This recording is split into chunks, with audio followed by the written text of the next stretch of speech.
Isang maulang gabi na malalakas ang mga kulog at kidlat ay hinahanap ng binatang si JB ang naiwala niyang proteksyong kwintas na bigay pa sa kanya ng kanyang yumaong lolo Ambo. Ngunit sa halip na kwintas ay iba ang nahanap niya ng gabing yun.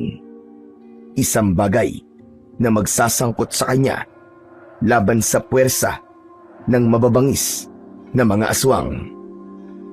May 2 taong gustong maagaw kay JB ang nahanap niya ng gabing yun. Nanganganib naman kagad maagaw yun sa kanya dahil sa kanyang kahinaan, ang madaling magtiwala sa tao. Paano na kaya ang kaligtasan ng buong baryo ni na JB kung maaagaw sa kanya ang importanteng bagay na yun?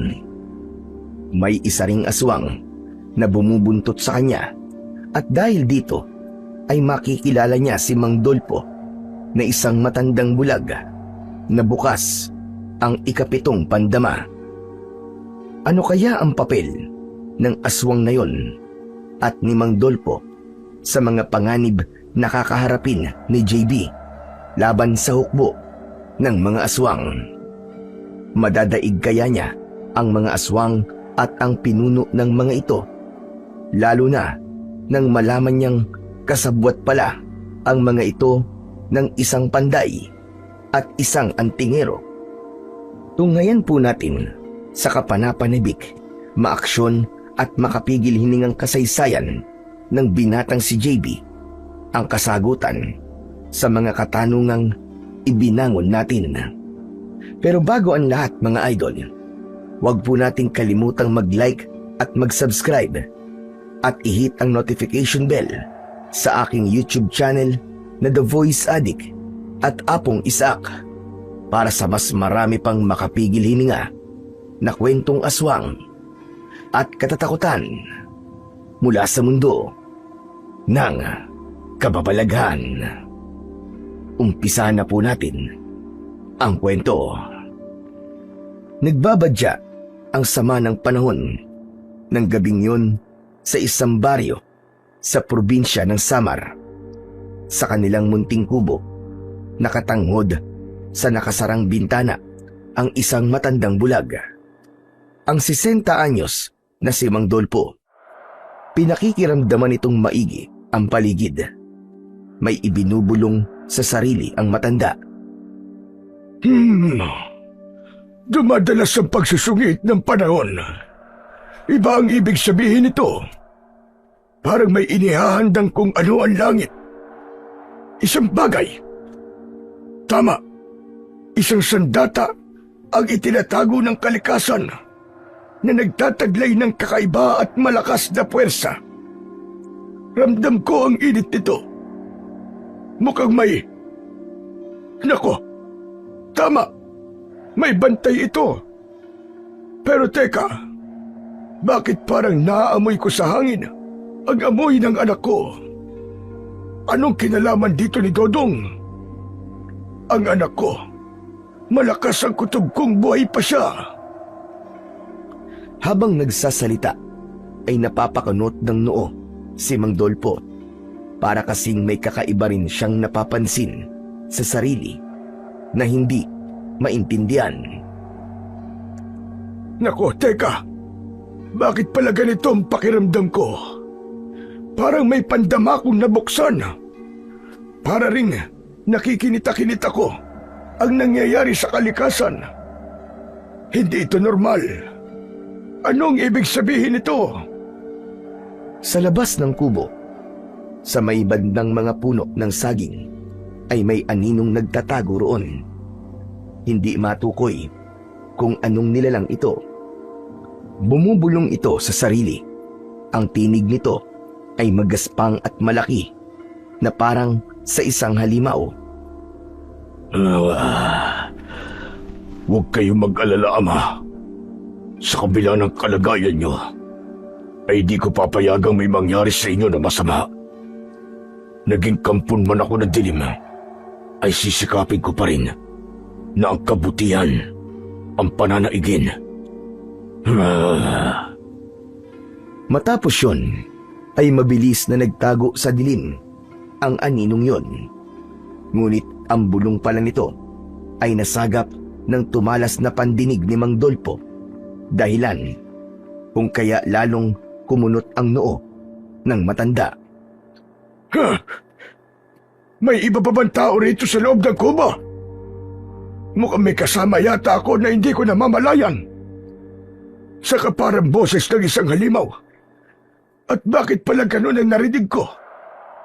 Naging kampo ng dilim, pero kabutihan pa rin ang pananaigin. Aba, tinamaan ng lintik. Kakaiba na talaga itong nangyayari sa akin ngayon. Sandali, at may kailangan lang akong gawin. Nagmamadaling tumayo si Mang Dolpo mula sa silyang kinauupuan. Kinapa niya ang kanyang tungkod at mabilis na tinungo ang sariling kwarto. Binuksan niya ang isang malaking baul na gawa sa hinabing matibay na hibla ng kahoy. Kailangan kong ilabas ang lahat ng itinatago kong pagontra. Panahon na para gamitin ko ulit sila. Malakas ang kutob kong. Aktibo na naman ang mga alagad ng dilim. Baka boses ng aswang ang narinig ko kanina at nasa paligid lang sa labas. Kailangan kong magsabit sa mga dingding at magwisik na rin ng matatapang na mga langis. Apurahan ng naging pagkilos ng matanda na parabang kung hindi niya gagawin agad ang lahat ng yun ay pagsisisihan niya. At habang isinasagawa ang pagsasabit ng mga pangontra at pagwiwisik ng mga langis, ay tuluyan ng nanalasa ang pagsusungit ng kalangitan. Sunod-sunod na gumuhit ang matatalim na mga kidlat. Gayon din ang pagdagundong ng nagngangalit na mga kulog. Samantala, sa kabilang panig naman ng baryo, sa kabila ng malakas na pagbuhos ng ulan at pananalasa ng mga kulog at kidlat, ay nasa labas ang 50 anyos na si Eman. Isa itong kilalang panday ng baryo. Balot na balot ito ng kapote. Sa isang kamay nito ay hawak ang isang gasera at sa isa pa ay hawak naman ang isang mahabang itak. Sa bewang nito ay makikitang nakasabit ang ilang maliliit na mga botelyang may lamang mga langis.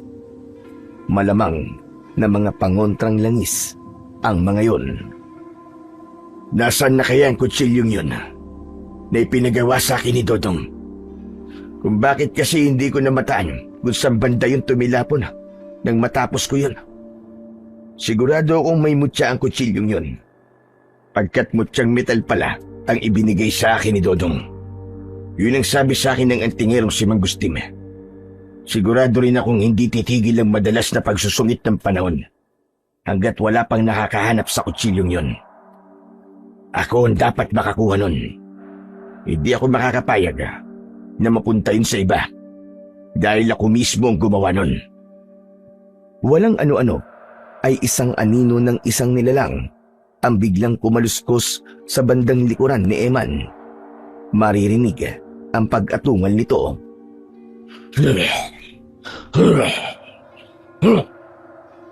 Mabilis na napalingon si Eman sa kanyang likuran. Nanlaki ang kanyang mga mata nang mahagip ng liwanag ng gasera ang bulto ng nilalang na yon. Aswang, sinasabi ko na nga ba? Maglilitawan na rin ng mga aswang dahil sa mutyang kutsilyo. Kailangan ko na talagang mahanap yun sa lalong madaling panahon. Hoy aswang! Hindi ako natatakot sa'yo. Sige, subukan mo lumapit at malilintikan ka. Matitikman mo kung gaano katalas ang dala kong itak. Sige, porbahan mo! Lumapit ka! Biglang kumaripas ng takbo para magtago ang aswang. Ngunit habang papalayo ito, ay naririnig pa rin ni Eman ang sinasambit nito. Hindi mo makukuha ang kutsilyo. Ako ang bantay ng mutyang yun. Hindi ka karapat dapat para doon. Hayop na aswang na ito At sino ka para magsabing hindi ako karapat dapat, ha? Saka imposibleng maging ikaw ang bantay ng kutsilyo. Kailan pa nagkaroon ng bantay sa mutya na isa mismo ang aswang? Kalokohan mo! Sasagot pa sana ang aswang, pero minabuti na lang nitong mabilis na magtago. Sa sobrang bilis nito, ay halos hindi na nasundan ng tingin ni Eman. Ang hayop na aswang na yun, napakabilis. Paano ko masusundan yun? Kung totoo ngang siya ang bantay ng mutyang kutsilyo, ibig sabihin ay kailangan ko talaga siyang masundan. Pero paano ko pa yun magagawa? Lintik, napakabilis tumakas ng damuho. Kailangan gumawa ko ng paraan para mapalitaw ulit ang hinayupak na yon. Kung kailangan ko siyang painan ay gagawin ko. Masundan ko lang siya at para madala niya ako sa pinagtataguan niya ng mutyang yon. Sa puntong yon, sa isang banda pa ng baryo, ay may hinahanap din ang 18 anyos na binatang si JB Arellano. Tulad ni Eman, ay nakasuot din ito ng kapote.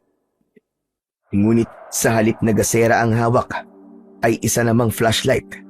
Dahil sa panakanakang pagguhit ng matatalim na kidlat sa kalangitan, ay hindi ito makatuwid ng tayo sa takot na baka matamaan. Putik na yan, oo. Saan ko ba kasi nahulog ang kwintas na inabigay pa sa akin ni Lolo Ambo? Proteksyon ko pa naman sana yung laban sa mga elemento ng dilim. Hindi pwedeng matulog ako ngayong gabi nang wala yun. Nakakatakot. Baka dalawin na naman ako ng masasamang mga bangungot. Ay, Lolo Ambo. Kung gumagala man ngayon ng espiritu mo pakiusap, ituro mo naman sa akin kung nasan ang kwintas, oh. Hindi ako matutulog ngayong gabi na hindi ko yung nahahanap. Maya-maya pa ay nakarinig si JB ng sunod-sunod na mga kaluskos sa paligid. Kaya naman ay alerto siyang nagpalinga-linga.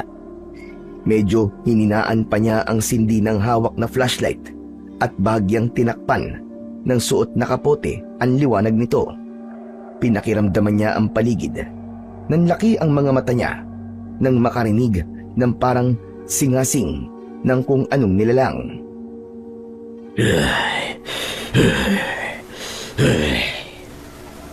Diyos ko po, tunog kaya ng kung anong nilalang yun.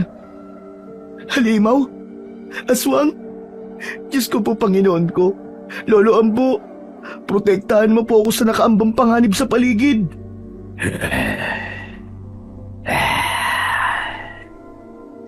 Papawala na ang ungol. Mukhang lumayo na sa banda ko. Naku, Lolo Ambo. Salamat po sa proteksyon nyo, ha. Pero kailangan ko pa rin mahanap ang kwintas nyo. Maya-maya pa ay muling may mga kaluskos na narinig si JB sa magkabila ang direksyon. Ang isa ay parang kaluskos na may kung anong tumatakas papalayo at ang isa naman ay parang papalapit sa kanyang direksyon. Hanggang sa isang bulto ng tao ang lumitaw sa kanyang harapan. Isang matandang lalaki na nakasuot din ng kapote at may hawak na lumang gasera. May hawak din itong mahaba at malangis na latigo sa kabilang kamay. Bago pa makareact si JB, ay mabilis na itong lumapit sa binata at sumenyas na huwag maingay. Ang matanda ay ang 65 anyos na si Mangustin. Isa itong antingero. May suot itong medalyon. Huwag ka maingay. Huwag ka muna gagawa na kahit na anong ingay, iho. Makiramdam muna tayo. Hindi mo ba alam na delikadong narito ka pa sa labas ng ulanan ngayong gabi? Bakit po? Saka kahit di naman po kayo, narito din po sa labas, ha? Ayos lang na narito pa ako sa labas ng ganitong oras at panahon. Dahil isa naman akong antingero. Alam ko kung paano labanan ng mga elemento ng dilim, maging ang mga aswang. Tignan mo ito. May suot akong proteksyon. Isa itong medalyon, iho. Nagtataglay ito ng malakas na puwersa na panlaban sa mga aswang at mga masasamang elemento sa paligid. Samantalang ikaw, sige nga, ano ang panlaban mo kung mapapaharap ka sa isang aswang? Kung hindi mo alam, ay may isang aswang akong muntikang makasalubong ngayon lang. Mabilis na tumakas palayo nang maramdaman ang enerhiya nitong medalyong ko. Pasalamat ka na lamang at nandito ako Kung hindi, ay malamang na ikaw na ang naging hapunan ng aswang na yon. Talaga? Sabi ko na nga ba eh. Naku, salamat naman po at bigla kayong lumitaw rito. Yun na po yata yung aswang na naririnig ko kanina na umuungol o sumisingasing. Natatakot nga po ako eh. Pero hindi po kaya padala lang kayo sa akin ng espiritu ng lolo Ambo ko? At apo ka pala ni Ambo. Taga-kabilang baryo pa ako, iyo. At kilala ko ang lolo mo. Ang totoo niyan ay may ibinigay ako sa kanya dati na isang proteksyong kwintas. Kayo ang nagbigay nun kay lolo Ambo? Oo, iyo. At palagay ko ay naibigay niya na yon sa isa sa kanyang mga apo. Ikaw ba? Hindi ba ikaw ang nabigyan ni Ambo ng kwintas na yon? Naku, ang totoo po niyan eh. Yun nga po ngayon ang hinahanap ko. Kaya po nandito ako ngayon sa labas kahit umuulan at malalakas po ang mga kulog at kidlat. Naiwala mo ang kwintas. Aba, kung ganon, ay hindi mo na yun mahahanap pa. Oras na mawalay sa iyo ang kwintas na yon, ay kusa na itong matutunaw at mawawala. Ganon kabilis mawala ang proteksyong kwintas na napabayaan mo. Nangyayari yon para hindi ito makuha ng puwersa ng kasamaan. Ganun po ba? Naku po, naloko na. Lagot ako ngayon. Wala na po akong proteksyon. Tsak nadadalawin po ako ng mga masasamang bangungot kapag natulog ako ngayong gabi.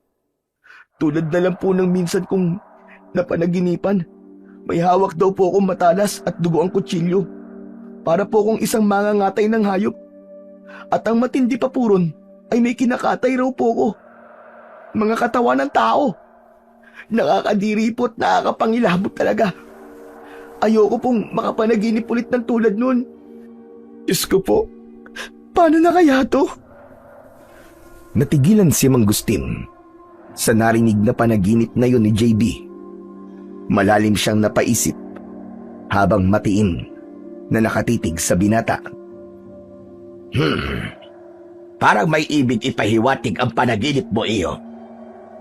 O sige, ang mabuti pa ay sumama ka na muna sa akin ngayong wala ka ng proteksyon. At tamang-tama, may kailangan akong siguraduhin sa'yo. May kutob akong sangkot ka sa parang abnormal na mga nangyayari ngayon na pagdalas ng pagsusungit ng panahon. Ha? Teka, ano pong ibig niyong sabihin na sangkot po ako? Saan naman po ako sangkot? Saka ko na sa iyo ipapaliwanag ang lahat. Kailangan na natin kumilos kagad. Habang papalalim ang gabi, ay sigurado kung lalo pang maglalabasa ng mga aswang sa paligid. Mga nag-aabang din sila sa sinumang. Basta, saka ko na sasabihin sa iyo ang lahat kapag daro na tayo sa bahay ko. Halika na, sumunod ka na sa akin. Hindi mo ba naririnig yon? Naariyan na naman ang mga ungol ng aswang.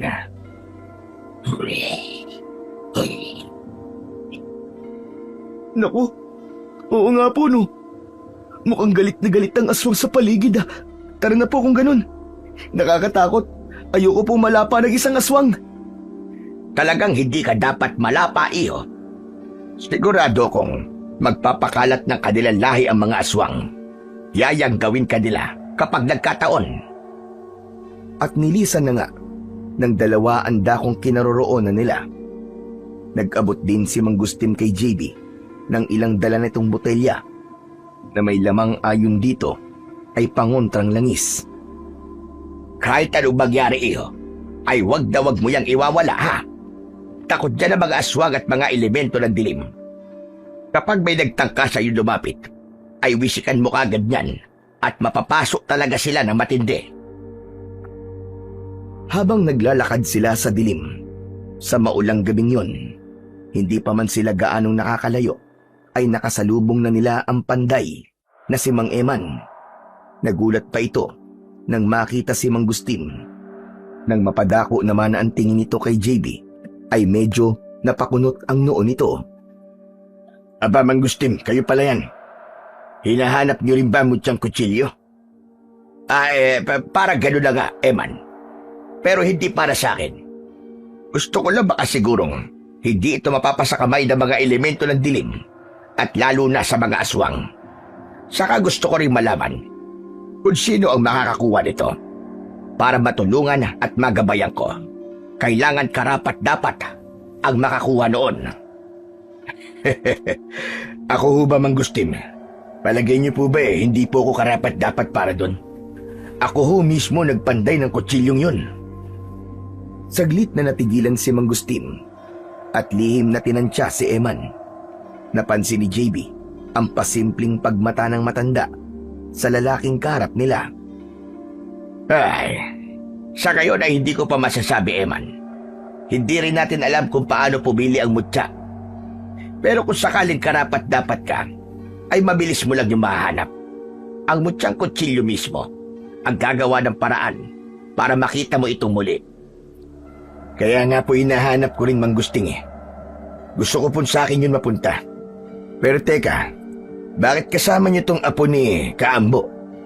Tinutulungan ba niyo siya? Hinahanap din ba niya ang mutyang kutsilyo? Hindi sa hinahanap niya ang hinahanap natin, Eman. Iba ang hinahanap niya. Yung naiwala niyang kwintas na bigay sa kanya ni Ambo. Proteksyon daw niya yun Sa malas ay mukhang hindi niya na yun mahahanap pa. Niyaya ko siya sumama sa akin para mabigyan ko siya ng panibagong proteksyon. Nako kung alam mo lang, pumuntikan na itong matsyempoan ng aswang kanina na nararamdaman itong medalyong ko. Nandito lang ang aswang na yon sa paligid. Gumagala-gala. Nakita ko rin ho ang aswang na yung kanina lang, Mang Gustim. Saka matanong ko lang po kayo, posible ho bang ang isang mutya ay binabantay ng isang aswang? Muling natigilan si Mang Gustim. Malalim na pinag-isipan yon. Depende, Eman. Pero posible. Bakit mo natanong yan? Ay, wala naman ho. Naisip ko lang po. Ganitong nagsusungit ang panahon, may isang gumagalang aswang. Naisip ko lang naman po na baka bantay ng mutya ang aswang na yon. Teka po pala. Binalingan naman ni Mang Eman si JB. Di ba JB ang pangalan mo? At ang bahay niyo ng lolo mo ay doon malapit sa sapa, tama ba? Oo, tama po. At kayo naman po si Panday Eman, di po ba? Magaling daw po kayo na panday. Aba, mabuti naman pala at kilala mo ko. Siya nga pala. Kapag nakapulot ka ng kakaibang kutsilyo na malapad, kung pwede ibigay mo sa akin. Ako kasi ang gumawa nun. May parte pa nun na kailangan kong puliduin. Ibigay mo sa akin. Biglang natigilan si Eman sa pagsasalita nang walang ano-ano ay gumuhit ang isang napakatalim na kidlat at tumama malapit lang sa kinaroroonan nila. Doon sa may bandang talayban, nakarinig din sila ng parang mahinang pagputok na para bang may kung anong sumambulat. Kasabay nito ay malakas na singasing ng isang aswang.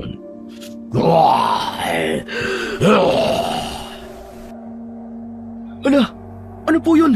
Tara po, tignan natin kung ano nangyari sa bandaron. Baka may mahiwaga po tayong makikita. Si Eman ang unang kumilos. Nang wala nang sabi-sabi, ay mabilis na itong tumakbo sa may talayban. Napasunod na lamang sina Mang Gustim at JB. Nako, ibang pakiramdam ko nito. Mukhang tinamaan ng kidlat ang mismong hinahanap namin ni Eman na mutyang kutsilyo na matador. Ano po? Kutsilyo ng matador? Oo, iho. Halika na. Sumunod ka na sa akin. Hindi ka pwedeng maiwan na mag-isa at baka bigla ang dagitin ng aswang. Parang nalilito naman na sumunod si JB. Habang tumatakbo siya, ay naalala niya ang minsan niyang naging bangungot. May nabubuo siyang kutob. Nang makarating naman sila sa may talahiban kung saan tumama ang kidlat, ay pare-pareho pa silang nagulat sa kanilang nasaksihan. May nilikha ang kidlat na mababaw na butas sa lupa na nagsisimula ng pasukan ng tubig ulan. Ang tubig na pumapasok dito ay umuusok at kumukulo. Marahil ay dahil sa init na dulot ng impact ng kidlat. Sa di kalayuan sa butas na yon, ay nakita nilang nakalapag sa damuhan ang isang malapad na kutsilyo na umuusok din, at ang talim nito ay kumikislap-kislap sa tama ng liwanag ng daladala nilang gasera at flashlight. Ngunit sa tabi nito ay nakaharang ang isang pagkapangit-pangit at sobrang nakakatakot ang itsura na isang lalaking aswang. Maskulado ang katawan nitong malangis-langis at mabalahibo. Matutulis at mahahaba ang mga kuko nito sa mga kamay. Matatalas at matutulis din ang mga pangil nito sa maumbok na bunganga. Ang suot nitong damit ay sira-sira na. Walang sino man sa inyo ang pwedeng lumapit. Aswang, tingnan nyo! May aswang! Apwa inihinda ni Mang Gustim at Mang Eman ang mga hawak nilang latigo at matalim na mahabang itak. Mukhang tama ka, Eman. Isang aswang nga ang bantay ng mutyang kutsilyo ng matador. Humanda ka, Eman. Kailangan matalo natin ang aswang na yan para makuha natin ang mutya. Ikaw rin, JB, ihanda mo yung bigay ko sa iyong pagontrang langis. Wisikan mo ang aswang na yan kapag tinangkakang atakihin. Nanginginig ang mga kamay na binuksan ni JB ang hawak na botelyang may lamang langis habang nakamata sa mabangis na aswang na titig din sa kanya na parabang sinusukat siya. Nakipagtitigan siya rito hanggang sa hindi niya na namamalayang parang nakikipag-usap siya rito sa pamamagitan lamang ng kanilang mga mata. Para namang nakukuha niya ang ibig ipahiwatig nito nang may kung anong pasimpleng isinenyas ang isang kamay nitong nasa likuran nito na siya lang ang nakakakita. Hindi yun napansin ni Mang Gustim at Eman. Eman, ano? Sabay natin sugurin ang aswang na yan. At teka, ako palang mauna. Sisikapin ko siyang iligaw palayo. Ikaw naman, samantalayin mong sunggaban ng mutyang kutsilyo. Saka mo ko tulungan sa pakikipaglaban pagkatapos. Parang natuwa naman si Eman sa suwestyon ng matandang antingero. Sige Mang Gustim. Galingan yung iligaw ang aswang na yan, ha? Ako na bahala sa kutsilyo. Ngunit bago pa man, ay inunahan na silang sugurin ng aswang. Una muna ay dumakot ito ng putik at mabilis na nilundag ang dalawa habang inihahagis ang putik.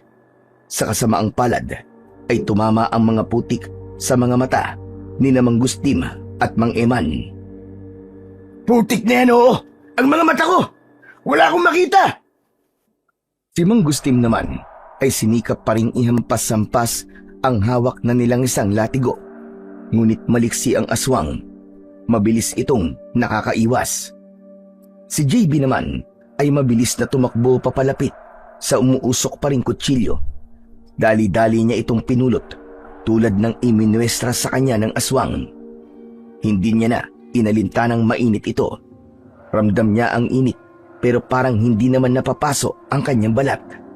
Tulad ng nabasa niya sa mga mata kanina ng aswang na nakipagtitigan sa kanya, ay mabilis siyang tumakbo palayo at nagtago.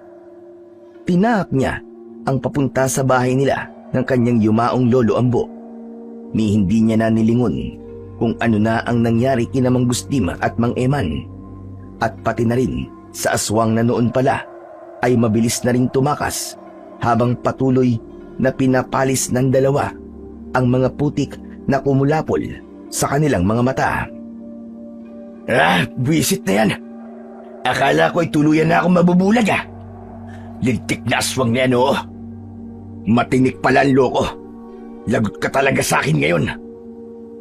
Ako man, ang hapdi ng mga mata ko. Pero teka nga, Eman. Nasa na pala ang aswang na yun? Pati si JB. Nasa na ang batang yun? Tinangay na kaya ng aswang? Kapwa luminga-linga sa paligid ang dalawa. Pero ni anino ng aswang at ni JB ay wala na silang nakita. Maya-maya pa ay sabay pa silang napalingon sa banda kung saan nakalapag kanina ang mutyang kutsilyo. Aba, nasa na pala yung kutsilyo, Mang Gustim? Wala na pala sa banda ron. Malamang ay tinago ulit ng aswang na yon.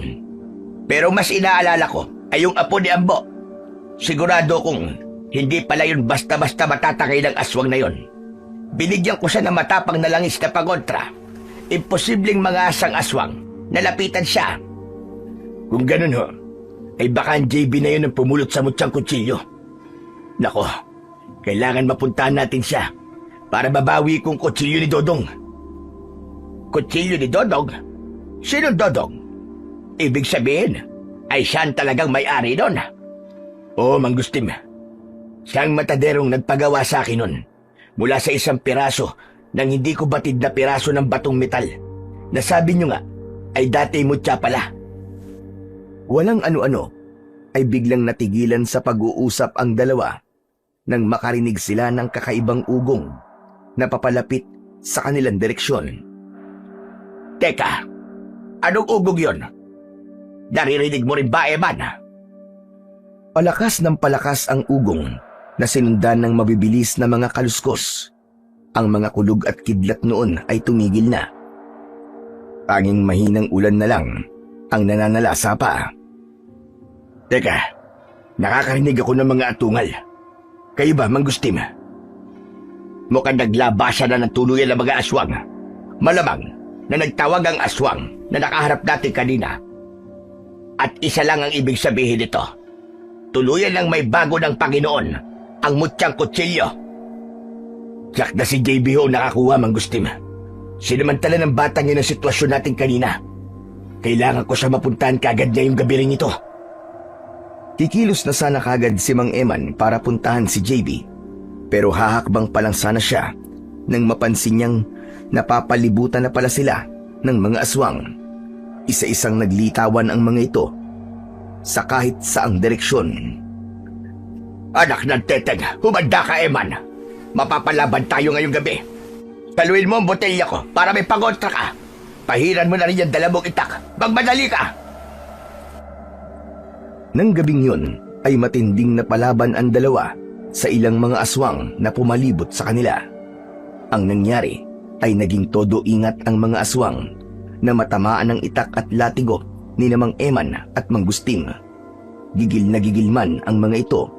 Nadambahin ang dalawa ay para namang may tinitesting lang ang mga ito, lalo na kay Mang Eman.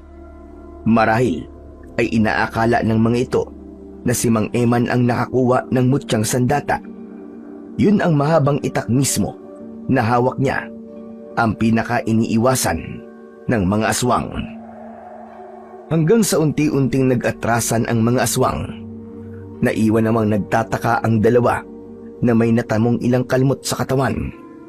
Samantala ng gabing yun, sa kubong kinaroroonan naman ni JB, sa labas nito ay makikitang umaaligid ang kaninang lalaking aswang na nakaengkwentro nila sa bandang una.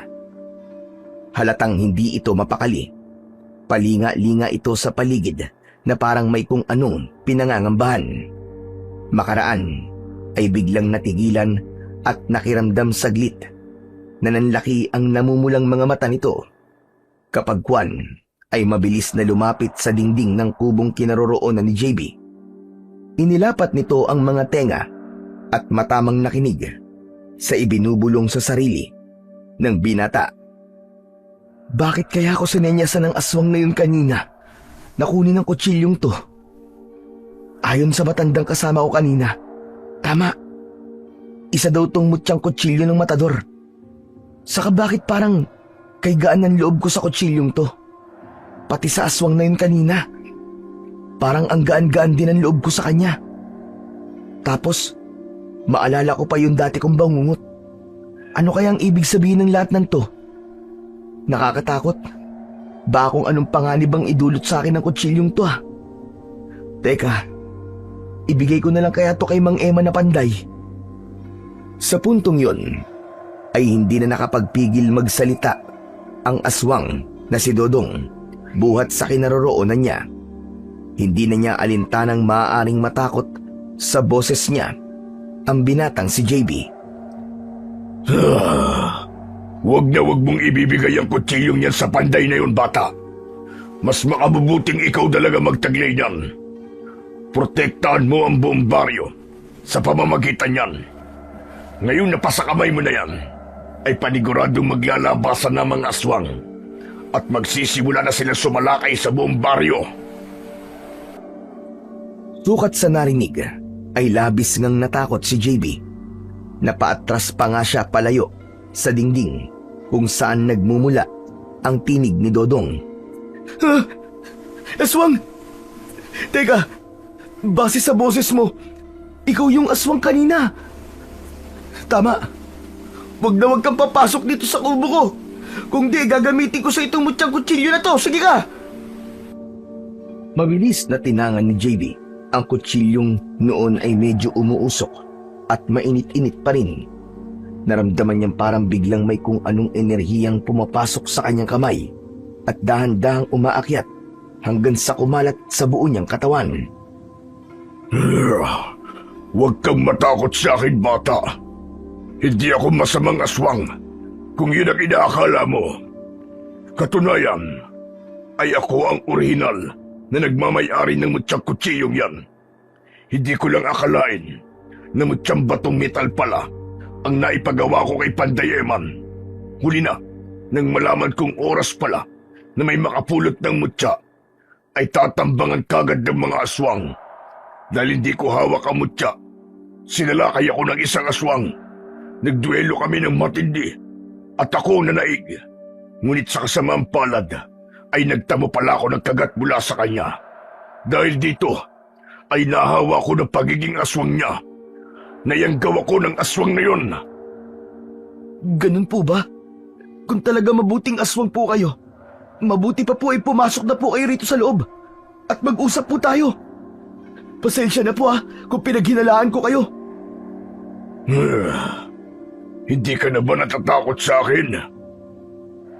Natatakot pa rin po. Pero kasi nasa akin na po ang mutyang kutsilyo. Oras na tangkain niyo pong lapain ako. Gagamitin ko po talaga sa inyo to. Ibig sabihin, ay madali ka palang magtiwala. Hindi naman po sa ganun. Basta po, may sarili po akong dahilan kung bakit madali po ako magtiwala. Pero wag na. Ayokong lumapit sa'yo at naaamoy ko ang sariwang dugo. Ayoko magpadala sa pagiging aswang ko. Hayaan mong gabayan na lang kita sa ganitong paraan. Ang importante ay sa'yo napunta ang mutyang kutsilyo ko. Hindi dapat yan mapunta kay Panday Eman o kahit sa antingerong si Mangustim. Po? Pero bakit hindi po dapat mapunta sa kanila?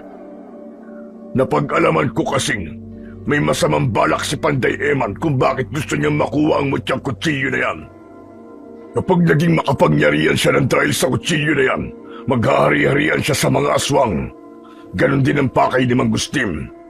Isa siyang masamang antingero. Pero si Mangustim po nagbigay sa lolo ang buo ng proteksyong kwintas. Palagay ko po hindi naman po siya masamang antingero. Hindi totoong proteksyon ng kwintas na yun. Sa lihim kong pagmamanman kay Mangustim, ay napag-alaman kong gumagamit din pala siya ng kapangyarihang itim. Pinagsasama niya pagiging antingero niya at ang kapangyarihang itim. Kaya wag na wag kang magkakamaling magtiwala kaagad-agad kahit na sino sa kanilang dalawa. Sa kanyang mga napag-alaman ay napapaisip ng malalim si JB. Habang nag-iisip ay napapakamot siya sa kanyang baba at naniningkit ang kanyang mga mata. Hayaan niyo po pag-iisipan ko po mga sinabi niyo. Pero ngayong aswang na po mismo kayo. Ano po ba ang balak niyo? Ganito, bata. Ano nga palang pangalan mo? JB po. JB po ang pangalan ko. Kayo po ba? Dodong naman ang pangalan ko. Makinig ka. Ganito, JB, ang dapat nating gawin. Bali magiging informante mo ko tungkol sa magiging galaw ng mga katulad kong aswang. Kailangan matalo mo sila, lalo na kanilang pinuno.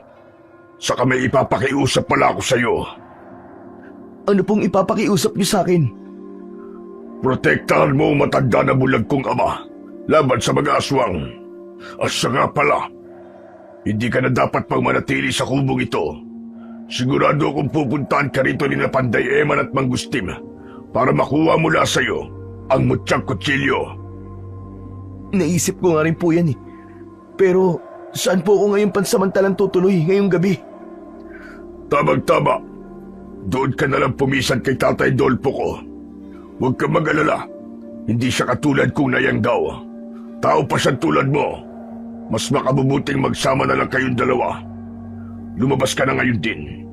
Pero una muna ay balutin mo yung mutyang kutsilyo ng telang itim para hindi maramdaman ng mga katulad kong aswang at para rin hindi ko maramdaman ang pagkapaso mula sa enerhiyang taglay niyan.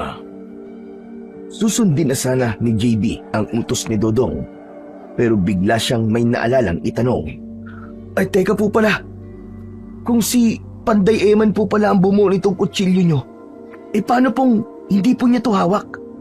Dapat po siya na po nagmamay-ari nito, di ba? Palihim kong nasaksiyan ang nangyari nun. Pagkatapos ng mapantay ni Panday Eman niyang kutsilyo, gabi na mangyari yun.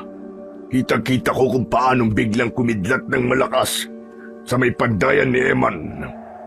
Tinamaan ang kutsilyo, kung kaya bigla itong naihagis ng malakas sa ere ni Panday Eman. Umikot-ikot pa ito sa ere hanggang sa lumapag malapit sa punong pinagtataguan ko. Nagsandaling yun, JB. Biglang parang may nag-utos sa akin na pulutin ang kutsilyo. Itakas ko daw at itago. Nakalimutan ko na kung paano ang ginawa ko at nagawa ko damputin yung kutsilyo nang hindi ako napapano. Itinago ko sa talaybang kung saan ito tinamaan ang kidlat kanina. Kanina rin ay parang naramdaman kong ikaw ang itinadhan ng karapat dapat makakuha ng mutyang kutsilyo. Kaya biglang kumidlat at inilintad ang mutyang kutsilyo. Biglang nagliwanag ang muka ni JB sa kanyang mga narinig. Parang kusa pong nakikipag-ugnayan ng mutyang kutsilyo na to sa mga makakatulong niya. Tama po ba? Matalino ka pala. Ngayon ko lang din yan napagtanto. Lalo na kaninang nagkatitigan tayo. Parang kusa tayo nagkakaintindihan. Oo nga po Nagtaka rin nga po ako kanina. Kaya po pala ang gaan ng pakiramdam ko sa inyo at sa mutyang kutsilyong hawak ko. Ang galing po. Ngayon ba, ay ano ang nararamdaman mo riyan sa kutsilyo? Kanina po, parang may enerhiya pong bumalot sa buong pagkatao ko na nagmula po dito sa kutsilyo. Para pong sumapi sa akin. Diyan na magsisimulang gumana sa'yo ang kapangyarihang taglay ng mutyang kutsilyo, JB. Pero hudyat na rin yan nang nagbabantang pagsalakay ng mga aswang at iba pang elemento ng dilim. O siya, sige na. Kailangan na natin kumilos kagad. Tara na, sundan mo ko. Magmadali ka! Nang papalabas na si JB para sumunod kay Dodong, ay sakto namang namataan nila mula sa di kalayuan ang bulto ni Mang Gustim at Mang Eman na noon matapos atrasan ng mga aswang ay agad na nagpasyang puntahan ang kubo ni na JB. Naku man Dodong, nariyan na po sila. Kailangan na po natin magmadali. Sabi ko na nga ba, agad ka nila pupuntahan. Teka, marunong ka man lumangoy? Opo, marunong naman po. Bakit po? Mabuti kung ganun. Sa sapa kita panadaanin para hindi ka nila mapansin at para hindi ka rin masundan kung sakali mang may iba pang aswang sa paligid. Itali mo ng mahigpit sa bewang mo yung nakabalot na mutyang kutsilyo. Siguraduhin mong hindi yan makakalag mula sa'yo kapag lumalangoy ka na. Ako naman ay sa gilid lang ng sapadaraan pagkat hindi pwedeng lumuson sa tubig na malakas ang agos ang isang aswang na katulad ko. Gagabayan lang kita papunta sa amin ng Tatay Dolpo ko. Sa kayang flashlight mo ay patayin mo muna. Tumigil lang ulan at lumabas na ang bilog na buwan. Madali na lang nating makikita ang paligid. Sige po, tara na po. Mabilis ngunit walang ingay na kumilos ang dalawa bago pa sila maabutan ni Mang Eman at Mang Gustim. Sa sapa sila bumaba, malapit lang sa likod ng bahay ni na JB. Dahil sa kakatapos na ulan, ay medyo malakas ang agos ng sapa. Dahil dito, ay mas napabilis ang naging paglangoy ni JB. Idagdag pang hindi pasalungat sa agos ang rutang papunta sa bahay ni Namang Dolpo na tatay nga ng aswang na si Dodong. Mabilis lang na nakarating ang dalawa sa kanilang destinasyon at ang pagdating nila ay agad naramdaman ni Mang Dolpo. Agad nga itong napatayo mula sa pagkakahiga sa katre nito sa loob ng kubo. Noon ay matutulog na sana ang matanda. Naaamoy ko na naman ang anak ko. Saka bakit parang may kasama siya? Aha! May taglay pang mabigat. Mainit at malakas na enerhiya ang kasama niya. Ano ang ibig sabihin ng nararamdaman kong ito? Diyos ko, parang pamilyar sa akin ang pakiramdam na to ah. Ito na yata ang inihanda ng kalikasan. Tama. Dala-dala ng kasama ni Dodong ang isang sandata. Isang mutyang sandata. Pero mahabaging Diyos na langit. Nakikinita-kinita ko rin sa balintataw ko ang isang madugong pakikipaglaban sa puwersa ng mababangis na mga aswang. Nakapainsa na ulit ni Mang Dolpo ang kanyang baul sa pamamagitan ng hawak na tungkod para maglabas pa ng mas maraming mga pangontra nang marinig niyang may mahinang kumakatok sa pinto ng kubo. Kaya sa halip ay ang pinto kagad ang nilapitan nito. Ngunit hindi niya kagad binuksan ang pinto. Nagsalita muna siya. Dodong anak, ikaw ba yung nasa labas? Dodong, sumagot ka. Hindi ko bubuksan ang pinto hanggat hindi ka sumasagot. Tumikhim muna si Dodong sa tangkang ibahin ang boses at ibalik sa dati. Pero nang magsalita siya ay hindi naman umepekto. Tunog aswang pa rin ito. Itay, ako nga po ito si Dodong. Pagbuksan niyo po ng pinto ang kasama ko. Aba, at bakit ganyan ang boses mo anak? Parang sa halimaw. Ikaw ba talaga yan, Dodong? Sa puntong yun ay sinenyasan na ni Dodong si JB na magsalita. Lolo Dolpo, ako po ang kasama ni Kuya Dodong. Patawad daw po kung naging isa po siyang aswang. Yun daw po ang dahilan kung bakit hindi na po siya nagpapakita sa inyo. Pinoprotektahan lang daw po niya kayo sapagkat ayaw niya po kayong malapa. Paano ako makakasiguro sa inyong dalawa? Hindi niyo ako basta-basta maiisahan. Ako po talaga ito, Itay. May kakaiba po kayong pandama. Hindi po ba? Bakit hindi niyo po paganahin sa aming dalawa? Taglit na natigilan si Mang Dolpo at lalo pang nakiramdam. Lalong tumapang ang amoy ni Dodong at maging ang enerhiyang taglay ng mutyang kutsilyo ni JB. Dodong anak ko, sabi ko na nga ba at buhay ka pa? Kaya pala naaamoy pa kita madalas sa paligid. Saka teka pala Dodong, ay tama. Ikaw yung narinig ko bandang una. Kaboses na kaboses mo. Ikaw nga din yan, Dodong anak. Dahil natiyak na ni Mang Dolpo na si Dodong nga ang dumating, ay mabilis niya nang binuksan ang pinto. Dodong anak, lumapit ka sa akin. Gusto kitang mayakap ng mahigpit. Noon pa kita pinananabikan, anak ko. Maging si Dodong ay naiyak na rin sa tagpong yun. Halatang gustong-gusto niya ring yakapin ang ama. Sa huli ay hindi rin siya nakapagpigil at tuluyan na ring niyakap ang bulag na matanda.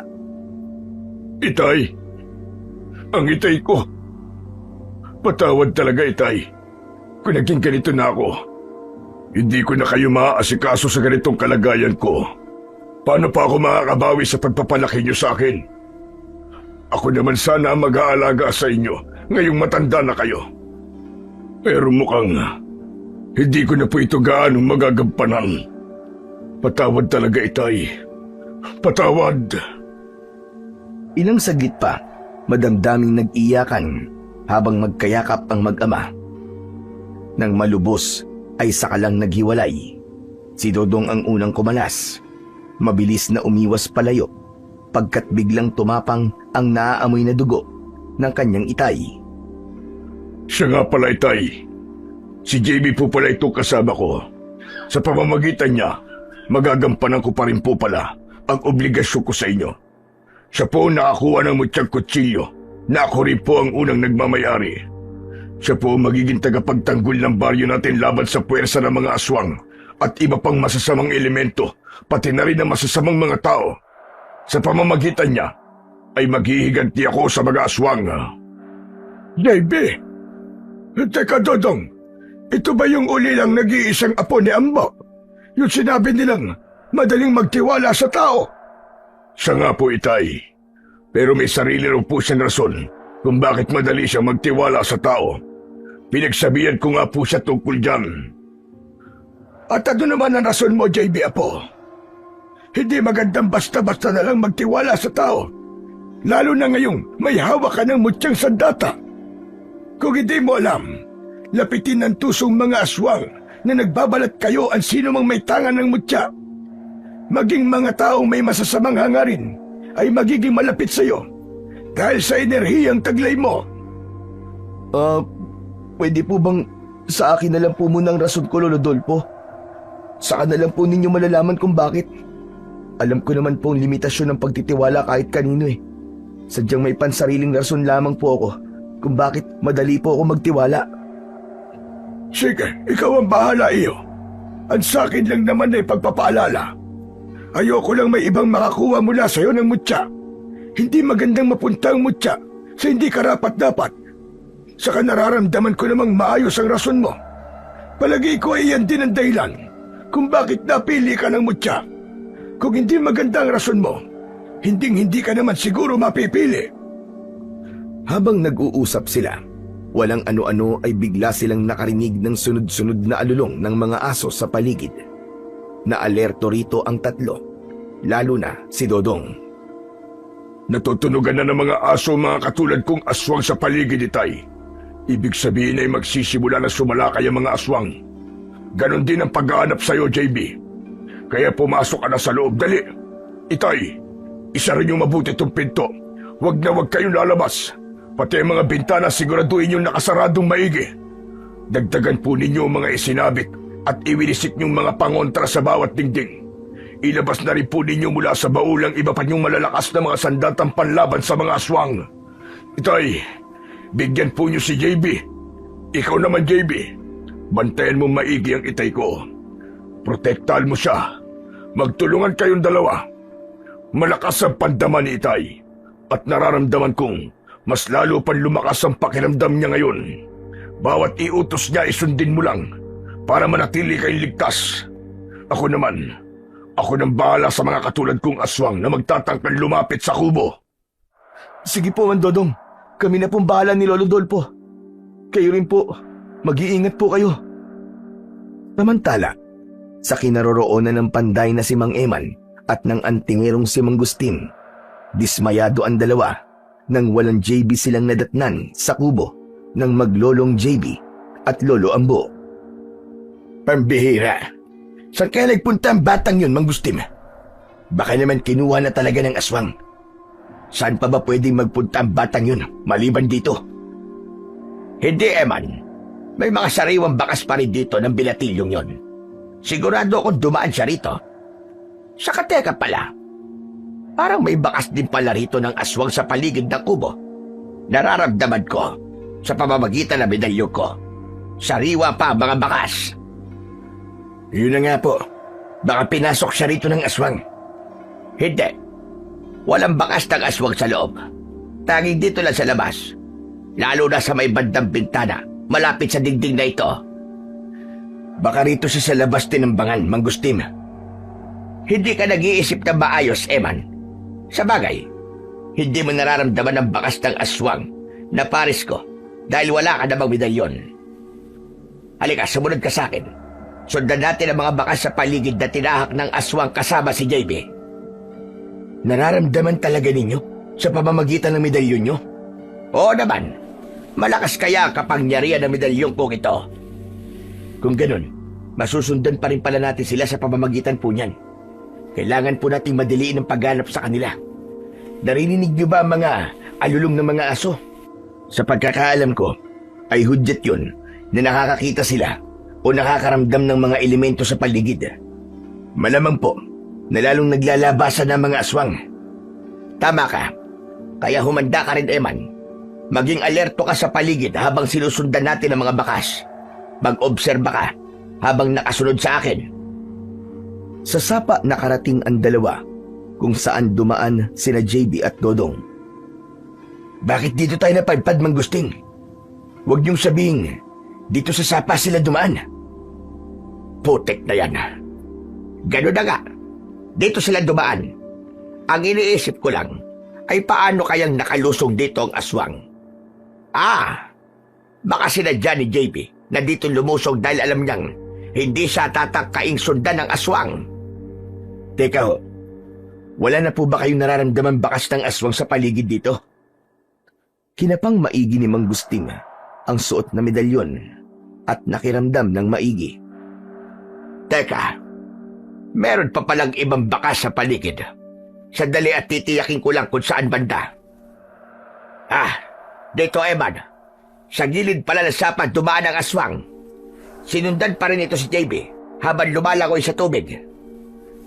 Sundan ho natin. Ganun na nga ang ginawa nila. Sinikap nilang sundan ang rutang tinahak ni Dodong sa matalahib at masukal na gilid ng sapa. Hanggang sa napapamurang biglang napatigil si Manggustim. Anak nang, biglang dumami na ang bakas na mga aswang sa banda rito, Eman. Hindi na lang iisang aswang ang dumaan dito. Marami. Alerto ka, sapagkat posibleng gumagala-gala lang sila sa banda rito. Ibig sabihin, ay hindi na po natin masusundan kung saan posibleng nagtatago si JB. Hindi na po natin maaagaw ang mutyang kutsilyo. Baka gumana na po sa kanya ang kapangyarihang taglay nito. Hindi yung basta-bastang gagana sa kanya, Eman.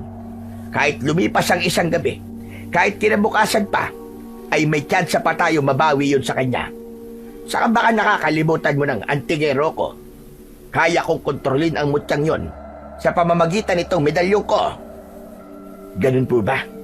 Kung ganun bukas na lang po natin siya hanapin. Ganitong mahihirapan tayo ngayong gabi. Teka ho pala. Parang malapit na ho pala tayo sa ilang kabahayan dito malapit sa sapa. Mabuti pa ho, makisilong na muna tayo sa pinakamalapit na bahay. Ayun ho, Manggusting. May kubo sa banda ron. Naku, tama. Kubo po yata tayo ni Dodong mismo. Ano ka mo? Doon ang bahay nung nagpagawa sa ilang kutsilyo gawa pala sa batong metal. Oo, mabuti pa po. Ay doon na tayo dumiretso. Matagal ko na rin pong hindi nakikita ang Dodong na yun at ang tatay niyang bulag. Ngunit ng sandaling yun pala, ay nasa paligid lang si Dodong. Kanina pa ito nagpipigil na makalikha ng anumang ingay at bastang nagmamasid at nakikinig lang. Pero nang marinig na balak ng dalawa na pumunta ron sa kanilang kubo, ay gumawa siya ng paraan para hindi sila matuloy roon. Ang ginawa niya, lumayo siya ng bahagya at lumikha ng katakot-takot na umaalingaw-ngaw na alulong. Yun ay paraan ng mga aswang ng pagtawag ng mga kasama. SOS call, kumbaga.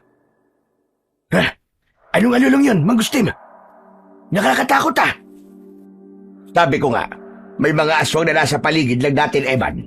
Nagtatawag na mga kasama para pumunta sa banda rito. Kailangan na nating mabilis na makaalis dito bago pa man sila magdatigan. Heto pa ang ilang botelyang pangontra. Saluin mo! Dumiretso na po tayo mabilis kina Dodong, Manggustim. Kailangan makarating kagad tayo ron bago pa tayo maabutan dito. At kumilos na nga ang dalawa papunta sa direksyon ng kubo ni na Dodong. Ngunit hindi pa man sila ganong nakakalayo, ay narinig na nila ang mga kaluskos sa paligid na parang mula sa direksyon mismo ng dapat sana ay pupuntahan nila. Anak nang, mukhang haharangan pa yata tayo ng mga aswang, Eman. Kailangan nating lumihis sa direksyon. Sa bandang kanan tayo, madali ka! Hindi, sa bandang kaliwa tayo, Manggustim. Walang mga bahay sa bandar yan. Baka maligaw pa tayo. Maniwala ka, Eman. Dito tayo sa kanan. Tandaan mo, kapag napapaharap ka sa sitwasyon tulad nito, ay kailangan mong pumili sa kanan o sa kaliwa. Palaging ang kanan ang pipiliin mo. Kahit wala po mga kabayan sa kanan? Kahit pa, saka mas madaling tumakas sa mga walang harang kaysa sa mga kabayan. Mas madali tayo masasakote. Ano pang hinihintay mo? Sumunod ka na sa akin. Nariyan na mga aswang. Bahala ka kung ayaw mo sumunod.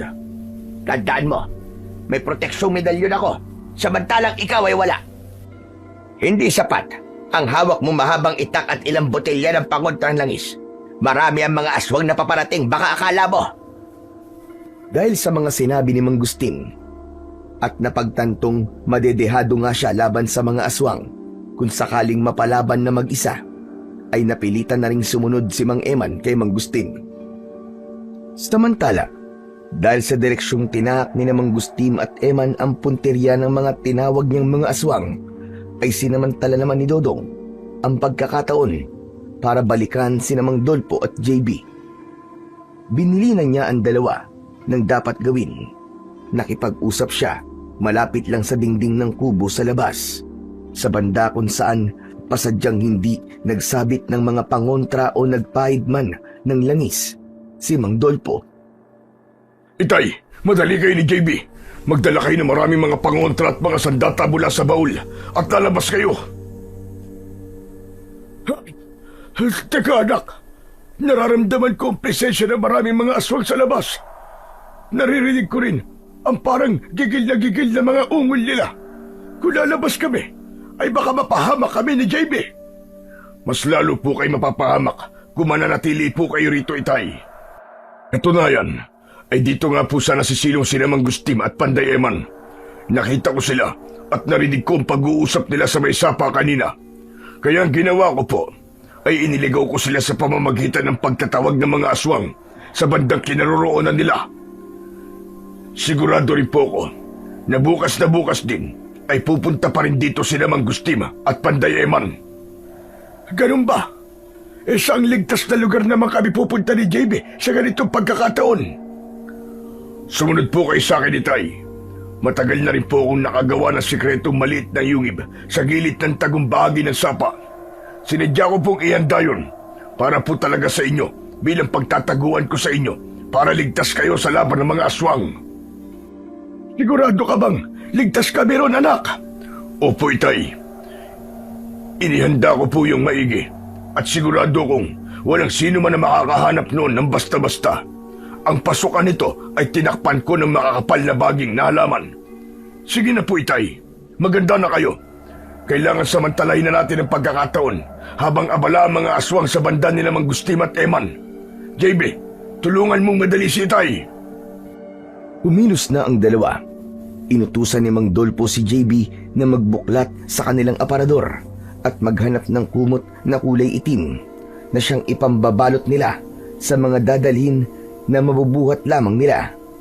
Telang itim ang kailangan para ang amoy ng mga pangontrang langis ay makulob at hindi sumingaw, para hindi maamoy ng mga aswang sa paligid. Nang matapos naman ang kanilang paghahanda, ay sinabihan ni Mang Dolpo si Dodong. Ito, anak. Handa na kami ni JB para lumabas. Bubuksan na namin ang pinto. Abangan mo kami. Sigurado po ba kayo wala na kayo nalimutang dalhin, Itay? Oo, dala na namin ang lahat ng kailangan. Ikaw, JB, kumusta ang sukbit mong mutyang kutsilyo? Narito po sa akin, Mang... pwede po bang Kuya Dodong na lang pong itawag ko sa inyo? Walang problema sa akin. Sige lang, bantayan mo maigi ang kutsilyo mo. Hindi mo dapat mawala yan. Saka wala ka bang nararamdamang kakaiba riyan? Meron, Kuya Dodong. Kanina po, nararamdaman kong umiinit at parang kumikibot-kibot po sa may tagiliran ko. Nako, senyalis na yan ng nagbabantang panganib na mangyayari kung magtatagal pa tayo rito. Paano, tara na. Sumunod na lang kayo sa akin. Ingatan niyong bawat pagakbang. Hanggat maaari ay iwasan niyong gumawa ng ingay. Alalayan mo maigi si Itay, JB. Opo, Kuya Dodong. Huwag niyo po kaming alalahanin. Sa kasabi mo nga po, ay malakas naman ang pakiramdam ni Lolo Dolpo. Ang tinahak nilang daan ay patungo na naman sa sapa. Sa mababaw na bahagi ng sapa, lumusong sina Mang Dolpo at JB habang nakasunod sila kay Dodong na nasa gilid naman ng pangpang dumaan. Dodong, anak, malayo pa ba ang sikretong yungib na sinasabi mo? Hindi naman po ganun kalayo, Itay. Huwag kayo mag-alala. Hindi tayo ganun magtatagal. Maya-maya lang po, ay naroon na tayo. Patuloy na kumilos ang tatlo hanggang sa maya-maya pa ay biglang natigilan si Mang Dolpo. Nagdali, Dodong anak! May nararamdaman akong presensya ng ilang aswang sa paligid. Naiiba ang enerhiya nilang taglay kumpara sa'yo. Naaamoy ko rin sila. Mas matapang ang kanilang mga amoy. Naku po, palagay ko ay mga aswang na mas mataas ang ranggo. Baka mga alipores mismo na pinuno ng mga aswang. Kapwa kinilabutan sina Mang Dodong at JB sa kanilang narinig. Saan banda po ang direksyon nila, Itay? Baka kailangan nating lumihis ng ruta. Mukhang pasunod sila sa atin, anak. Parang may kung anong bagay silang natuntun mula sa atin. Hindi kaya natuntun nila ang mutyang kutsilyo ni JB? Nako, teka po at kakapain ko lang po ang kutsilyo. Nalihis po pala ang balot nito. Kaya Dodong, medyo nalantad ang ilang parte. Sandali, aayusin ko lang po ang pagkakabalot. Madali ka, JB. Ilubog mo sa tubig. Sa ilalim ng tubig mo ayusin para mailigaw kung ano ang sumisigaw mula riyan. Bilisan mo at kakailanganin na rin nating magmadaling makalayo buhat dito. Ngunit habang ginagawa yun ni JB, walang ano-ano, ay biglang napasigaw si Mang Dolpo nang may maramdaman sa paligid. Bugdong anak, sa likod ka ni JB. May aswang sa bandang likuran niya. Pagkasigaw pa lang ni Mang Dolpo, ay bigla na ngang may isang aswang ang padambang lumundag sa may likuran ni JB.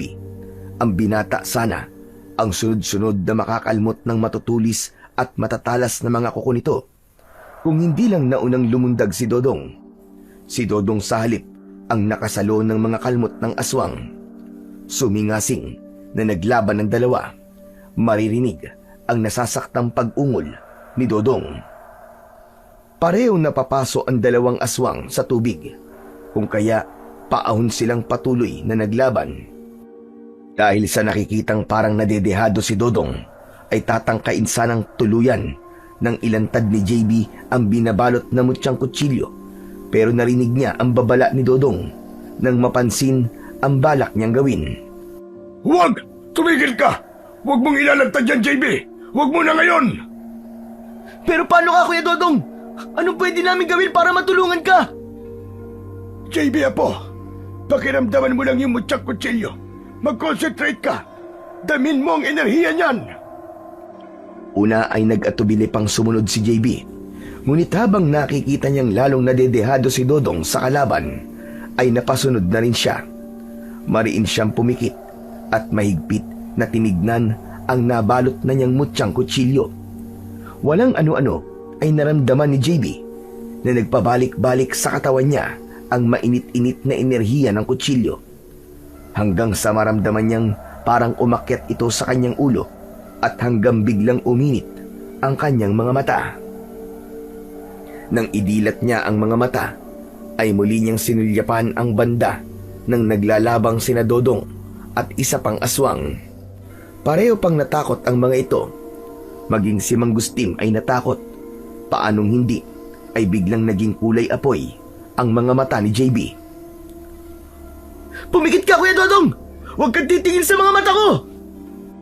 Ang kalabang aswang ni Dodong, ang salip, ay matalim na tinitigan ni JB. Nagtagumpay naman siyang matitigan ito sa mata, ano pat nagsimulang mag-iba rin ang kulay ng mga mata nito. Medyo nagkaroon din ng konting kulay na parang sa apoy. Ngunit dahil sa labis na takot, ay binawi kagad ng aswang ang pagkakatitig nito kay JB at mabilis na kumaripas ng takbo patakas. Katakot-takot ang pag-atungal. Hahabulin pa sana ni Dodong ang aswang na yon, ngunit pinigilan siya ni JB. Huwag niyo na po siyang habulin, kay Dodong. Hayaan mo na siyang makatakas. Hindi maaari, JB. Malamang ipapaalam niya sa kanilang pinunuan tungkol sa'yo. Kapag nalaman ng pinunuan tungkol sa'yo, ay tsak nakikilos kagad sila at gagawa ng plano para mahuli at matalo ka. Magmamadali sila. Hindi mo pa naman ganong gamay ang mutyang kutsilyo mo. Nang puntong yun, ay bumalik na sa dati ang mga mata ni JB. Ngunit nang makita naman niya ang dugo ang itsura ni Dodong, ay bigla siyang nanginig. Unti-unting nanghina at hinimatay. Mabuti na lang at napakiramdaman kagad yun ni Mang Dolpo. Alerto nitong hinawakan ang kamay ng binata. Dodong, alalayan mo kami! Madali ka! Ano ang nangyari sa kanya, Itay? Epekto ho kaya ng nilabas niyang kapangyarihan ng mutya ng kutsilyo? Hindi, Dodong. Hindi yun ang nararamdaman ko sa kanya. Kung ganun, ay ano po ang dahilan ng pagkakaganito niya? Buhatin mo na lang siya, anak. Kailangan makarating na muna tayo sa sinasabi mo sikretong yungib. Doon na lang natin pag-usapan ang lahat. Sige na. Habang nararamdaman kong natutuliro pa ang enerhiya ng mga aswang na matataas ang ranggo. Parang nailis ang enerhiya ng kutsilyo ni JB dahil sa nangyari kanina. Sige po, pero umahon na rin po kayo. Sa gilid na lang po tayo na sa padadaan. Hindi ko kayo maaalalayan sa tubig. Mabilis ngunit maingat silang kumilos patungo sa kanilang destinasyon. Nang makarating naman sila sa sikretong yungib, ay kagad inayos ni Dodong ang mga kailangang ayusin. Pagkalapag niya sa wala pa ring malay na si JB sa ibabaw ng isang malaki at malapad na bato. Inalalayan din niyang makaupo. Sa kalapit ding medyo malapad na bato si Mang Dolpo. Makaraan ay sinindihan niya ang ilan pang sulo na nakasabit sa bawat dingding ng yungib. Sa pamamagitan ng isang sulong, hinayaan niyang nakasindi nang lumabas siya rito sa bandang una. Matapos matiyak na maayos na ang lahat, ay binalikan ni Dodong si JB. Wala pa rin siyang malay, Itay. Pero humihinga naman siya at ayos naman ang tibok ng kanyang puso. Teka, lumayo ka na muna sa kanya, Dodong. At baka matuksukan lapain siya. Alalahanin mong hindi ka na normal na tao. Nang sandaling yon ay biglang nagtaka si Dodong sa napansin sa sarili. Teka po pala, Itay. May napapansin akong kakaiba sa sarili ko. Ano? Ano ang napapansin mo sa sarili mo? Parang hindi na po ako naaakit sa samyo ng dugo ni JB, Itay. Pati na rin po sa inyo. Ano kaya ang ibig sabihin nito? Baka dahil lang dyan sa amoy ng sarili mong dugo.